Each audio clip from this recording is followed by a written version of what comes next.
Okay, let's make a start, and we are starting on time, which is a very rare thing for a prospect event. But because you all got here on time, which is excellent. And firstly, I'm Duncan Weldon. I've got my Prospect Magazine hat on today, very much. A huge thank you from Prospect Magazine for you all coming along, and a huge thank you from Prospect to Adam for doing this. I believe is the first post-publication event on Crashed in the UK. Before we really get started, I'll talk you through the format we're going to follow today.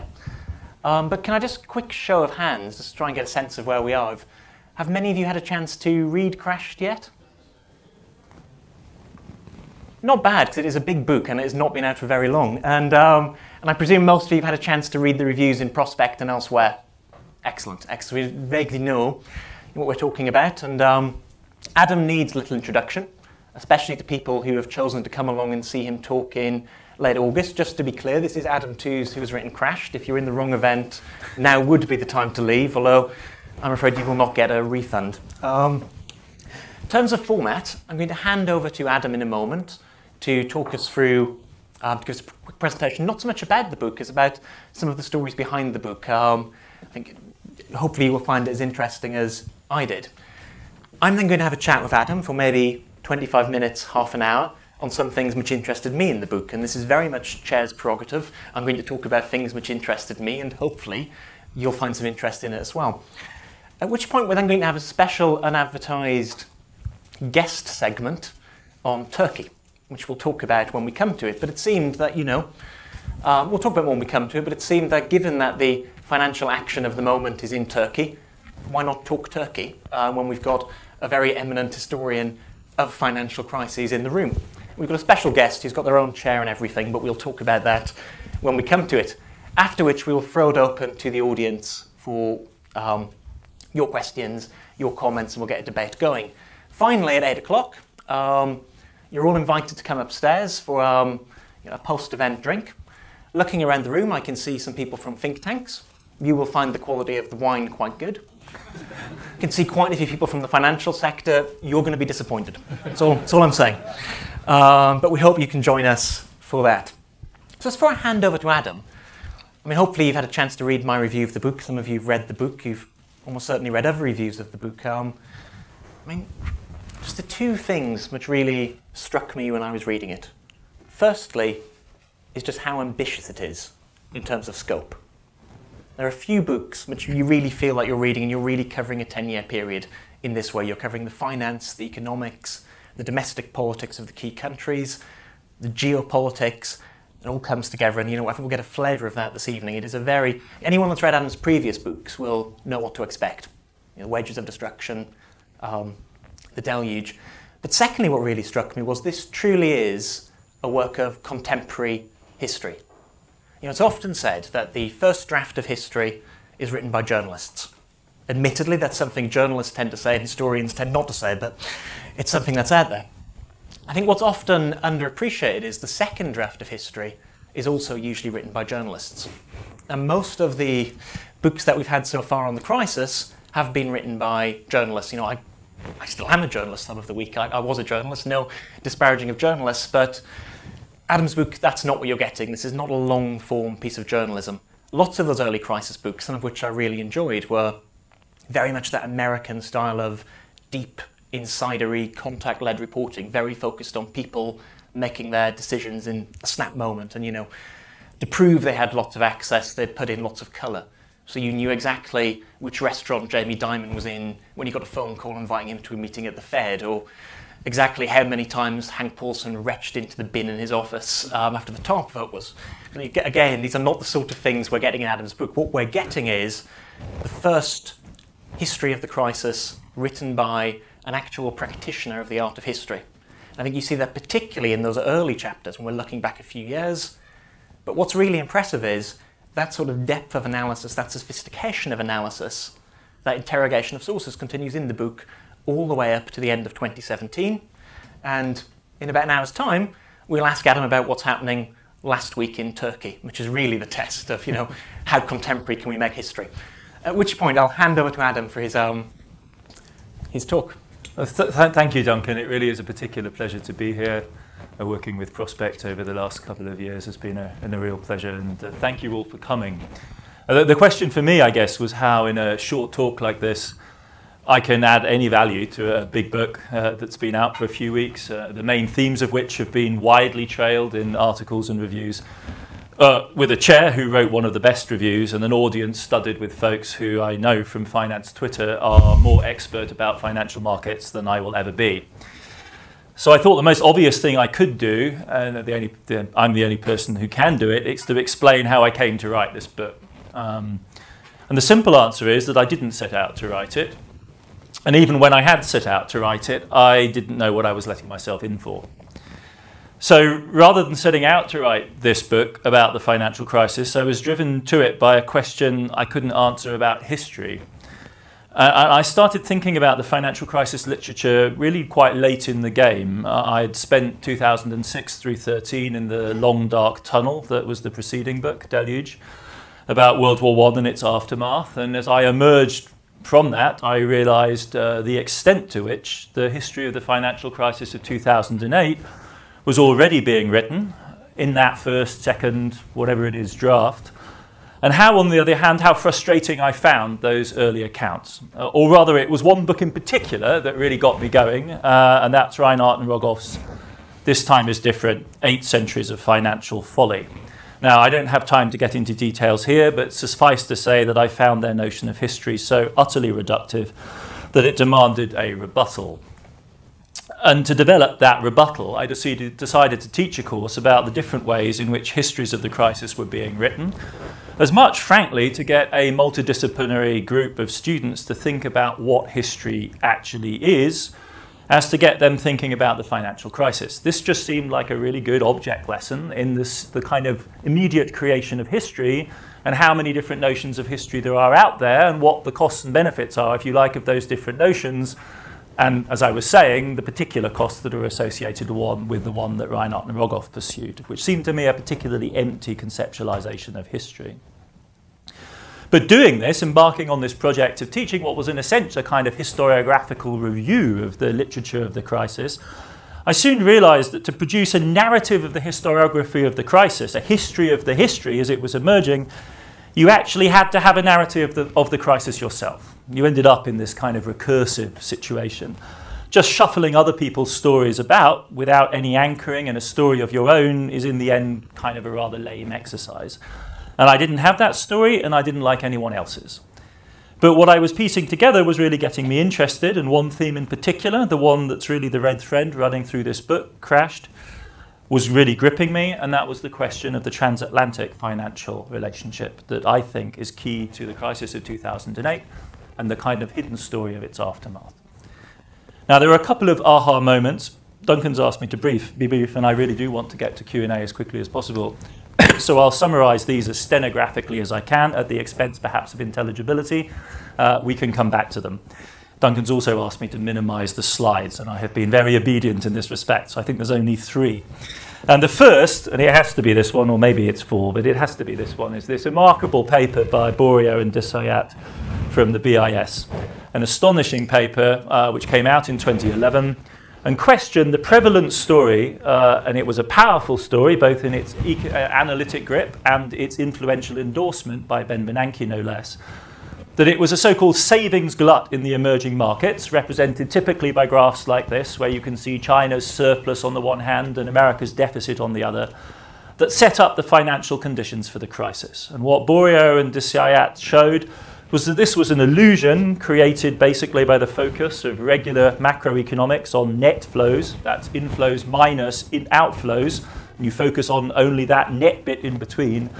And if you look simply at gross flows, in other words, all the money going in and all the money going out of the United States, the picture looked dramatically different. So in this one, the story is all about the emerging markets. You see that salmon-coloured chunk, that's China, and then the EMA, those are other emerging markets, Asia, and you've got the oil exporters, and you have a story about the world economy precariously balanced between the feckless Americans with their huge deficit and the striving Asians with their gigantic surpluses, and that's the cause of the basic instability.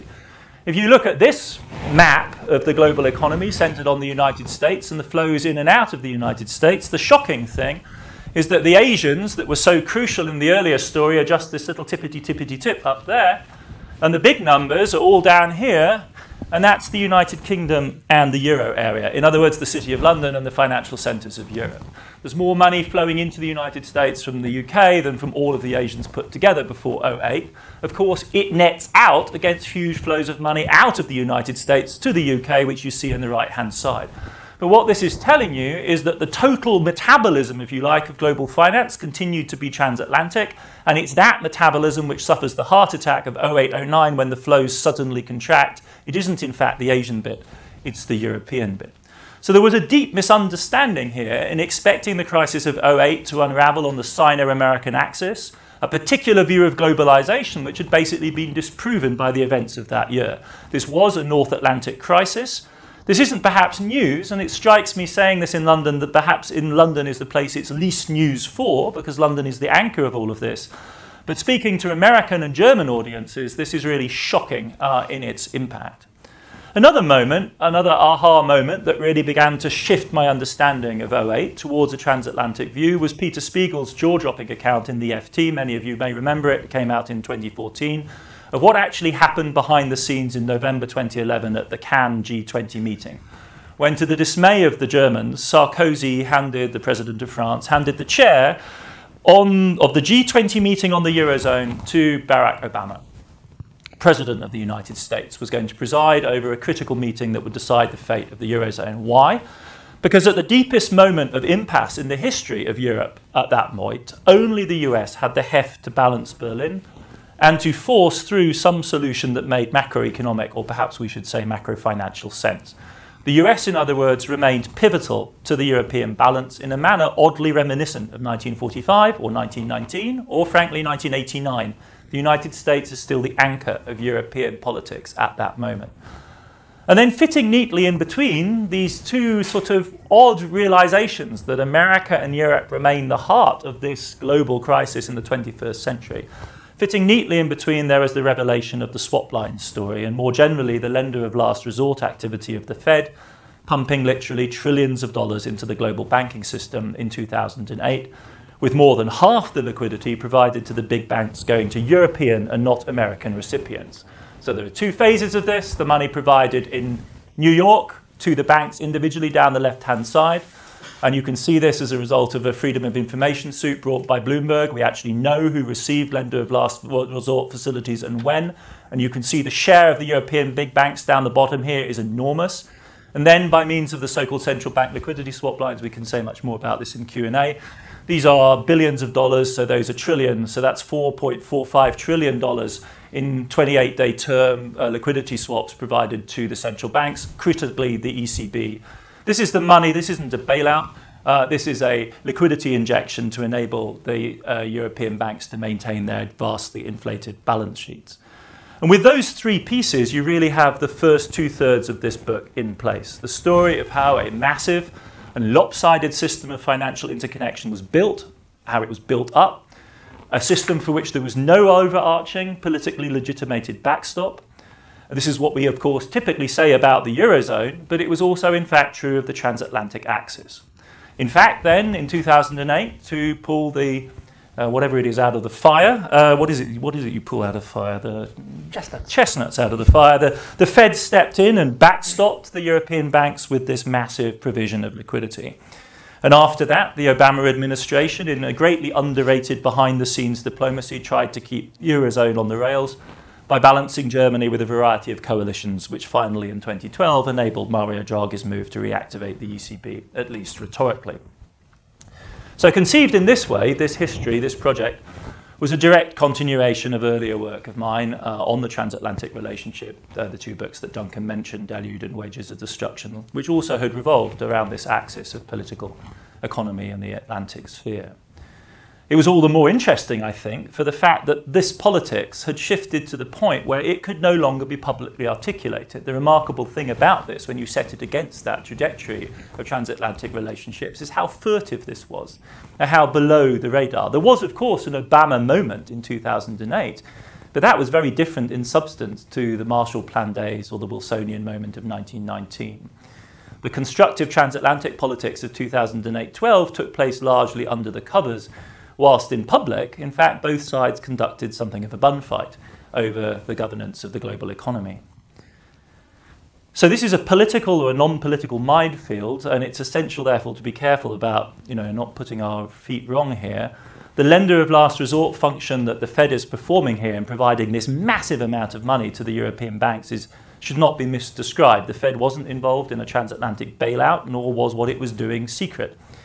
You can only maintain your credibility in this conversation if you avoid either of those two tempting missteps, and I have spent weeks now banging journalists into shape not to traduce the argument I'm making. Because what the Fed did do was to pull off the biggest transnational lender of last resort operation in history, which no one who didn't need to know knew the first thing about. But it wasn't secret, and it wasn't a bailout. But it was a great story, and it just wasn't there in the existing synoptic accounts, not in Eichengreen, not in Bernanke, not in Blinder.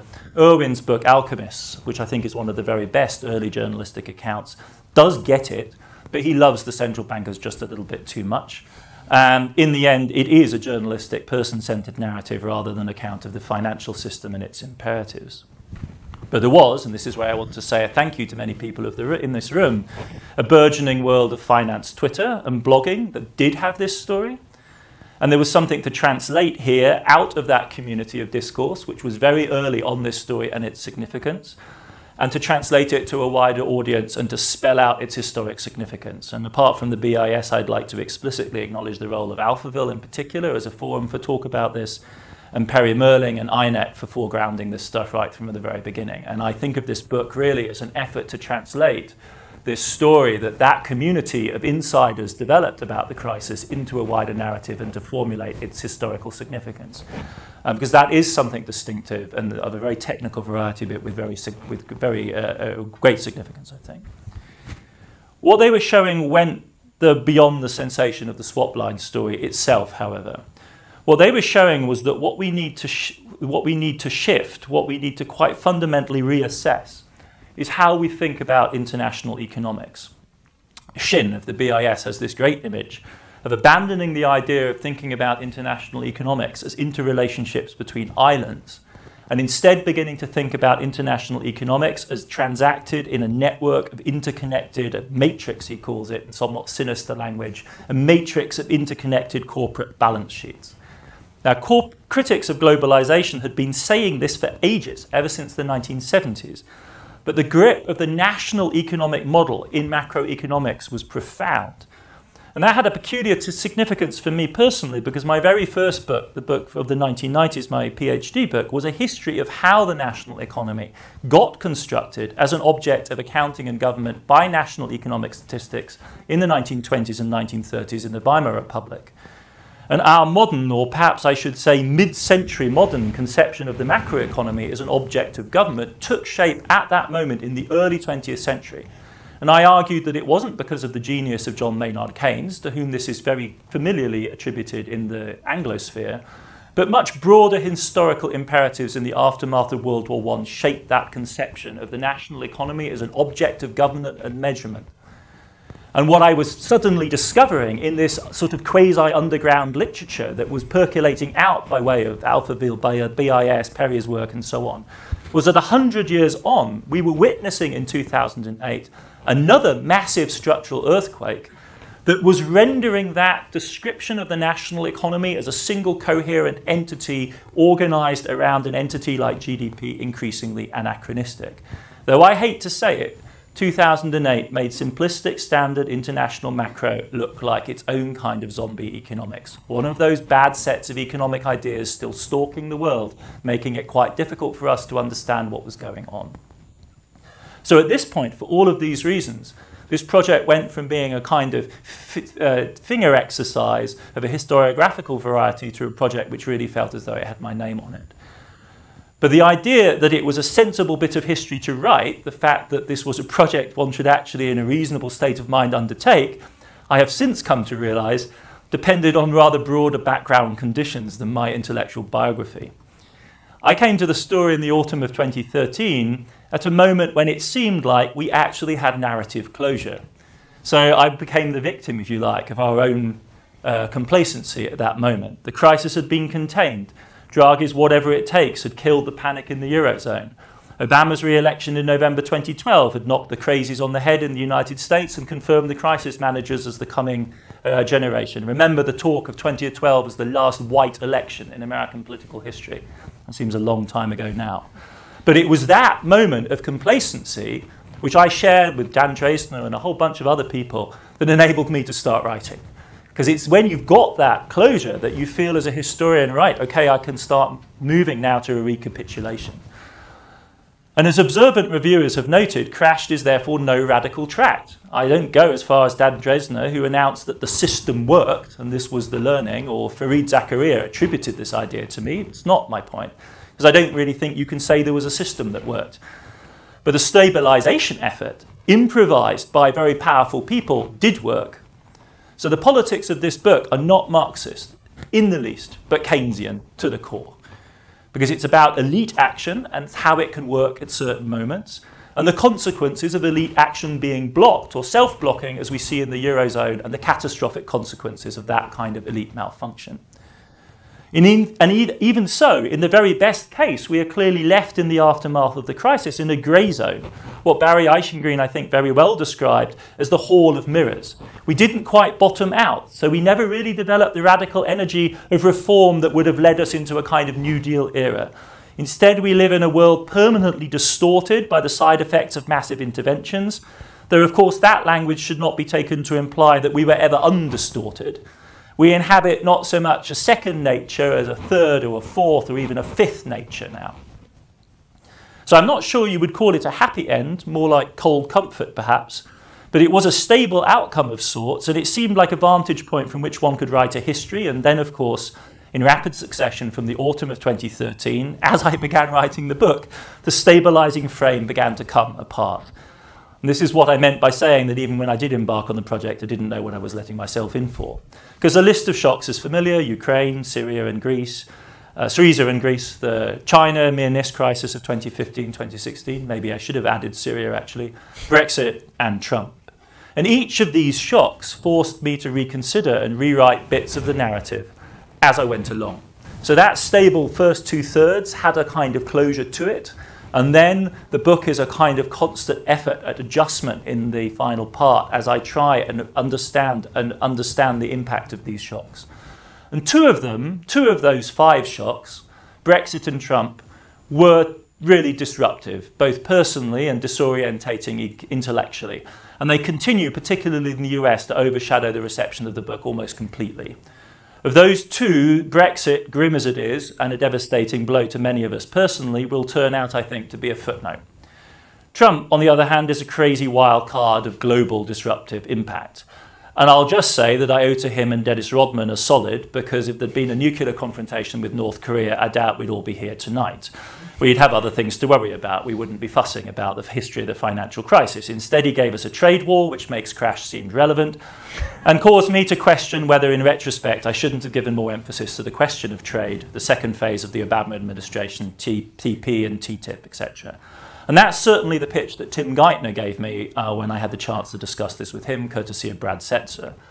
Because Geithner described his generation of American policymakers struggling from Mexico in the mid-1990s onwards to put in place a system that would stabilize global capitalism beyond the end of American preponderance. This was completely explicit in his conception of what this group of crisis fighters was trying to do. He described it as fighting the forces of gravity.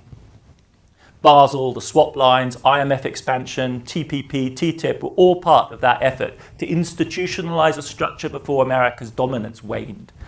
Strikingly, he referred to the Europeans from the start, from Mexico in the mid-1990s onwards, as a big problem for his generation of American policymakers. In 2016, the American crisis fighters of Geithner's ilk obviously succumbed to their domestic foes. Like everyone else, I'm struggling to keep up, and I'll very happily answer questions about Trump as best I can. But I have to say that that's all I'd spend my time doing in the United States. So I really appreciate being in Europe right now. Let me focus instead, in concluding, on the 3 other shocks that, rather than disrupting the process of writing Crashed, I think helped to consolidate and develop the narrative. And I mean Greece, Ukraine, and China. Greece, first of all, in 2015 was very exciting. And it really got the intellectual left stirred up in New York. All of a sudden, everyone in Brooklyn was a Eurozone expert. But it did not so much disturb as to consolidate the broader narrative of the Eurozone crisis. Once you focus on the ECB's shift to QE in early 2015, it really wasn't much of a fight. Its bond buying, Draghi's bond buying, eliminated contagion. It's absolutely massive in its scope. It's a truly enormous intervention in European capital markets. Athens lost any bargaining power. It came down to brute politics. Tsipras and Merkel in the end just did a one-sided, unequal kind of deal. And that continues to dominate our reality in Europe. It poses questions about the future without ECB stimulus, but it throws into stark relief what might have been. If there had been ECB QE in 2010, there simply would not have been anything like the crisis of 2010-2012. It's a matter of politics, therefore, something that Prospect has given me the chance to develop at length in an article in the forthcoming issue. The unfolding of the Ukraine crisis from the autumn of 2013 was more challenging, but also more generative, because it pushed two things to the forefront: a general theme, namely geopolitics, and a region, Eastern Europe, which is often, I think, neglected in narratives of the crisis. Here, a little bit of context may be helpful, and it'll add piquancy to tonight's discussion, because I was teaching at that point at Yale, at a time which is home to a particularly hawkish group of American geopoliticians, so John Gaddis, Paul Kennedy, the Brady Johnson Grand Strategy Cell. Walter Russell Mead of the Return of Geopolitics was my colleague for a couple of terms, courtesy of those colleagues. So there is a kind of a neocon immediate backdrop at Yale. But Yale is also, of course, the home to Tim Snyder, one of the most vocal anti-Putin, pro-Ukrainian voices in American public life. And it was in critical dialogue with these colleagues, if I may put it like that, that I developed an account of the East European crisis, in which more was in play than Putin's authoritarianism and old-school great power realism. And the missing link that I hope Crashed inserts into the discussion is the ebb and flow of Western capital throughout the entire region of the former Cold War, propelling integration with the West up to 2008, then putting it in jeopardy, not just in Ukraine, but in the Baltic and Hungary as well, and opening up extremely fragile polities like Ukraine to alternative offers, like the one that Putin makes in November 2013, which their political state systems are in no state to process, which to my mind is the kind of structural backdrop to the crisis of 2013-2014. Rather than thinking of hard geopolitics as radically other, in other words, what Crash does is to treat forms of power as fungible. This is really an inheritance for me of my interwar history. Politics, ideology, economics, hard power are not neatly divided into separate segments, as a certain sort of liberalism would lead us to hope. And I think the 1990s and 2000s suggested might be our future, but have to be thought of as potentially fungible.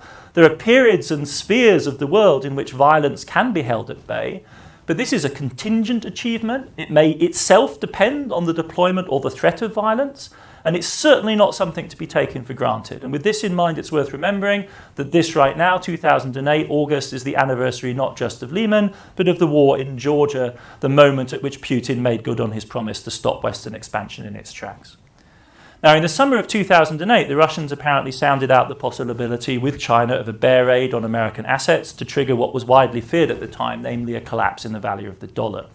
And that didn't come to pass. The Chinese were not crazy. The markets would have absorbed any treasuries they could possibly have solved, and they had far too much to lose. Instead, they unleashed their spectacular stimulus that launched them on a new phase of credit-fueled growth, the likes of which the world has never seen before. And this, I think, is also very important to realise, just the sheer scale and agency developed by the Chinese state at this moment, itself extremely problematic. Because this brings me to the final shock of the post-2013 period, the one that with longer hindsight may turn out, I think, to be the most consequential of these shocks, the Chinese near-miss crisis of 2015-2016. Now, why that almost crisis matters so much is that it has the look about it of things to come in three crucial respects. First and most basically, China was not just fast growing by 2015, but large enough in sheer size to really matter to the entire world economy. It's an entity almost as big by that point as Europe and registers on everyone's radar. The crisis of 2015-2016, furthermore, was driven by the unwinding of private sector growth in China, with the most alarming bit being, this is courtesy of Brad Setzer, the unwinding of the Chinese private balance sheets with heavy dollar exposure, which was in some ways not entirely unlike what we saw in the Atlantic in 2008. So this is beginning to break down the firewall between China and Europe. And thirdly, the management of this crisis depended on Beijing's formidable domestic resources, and that is, of course, itself quite ironic in that we now begin to depend on their ability to do 50s-style Keynesian fine-tuning with capital controls. It crucially also involved the cooperation of the Fed in pulling back from a premature tightening of American interest rates. In other words, as much as we need the Chinese to be autonomous in their crisis fighting, they need our help in sustaining that difficult balance unless they are going to go to a much more restrictive regime. Now that was 2015, of course. It was Janet Yellen's Fed, Janet Yellen and Stanley Fischer's Fed, under a globalist democratic administration. It's a logical extension, their behavior at that moment in the crisis, of the arc that this book unfolds from 2008. But that is not our reality now. But knowing that previous history gives you a true measure, I would argue, of how serious our current predicament is, because it leaves us with the key question of our present moment. Given the depth of dollar-based financial entanglement, now not just with Europe, but with the emerging markets in China as well, to imagine a post-American world is to indulge in dangerously wishful thinking. But how does a world with this America in it work? Thank you.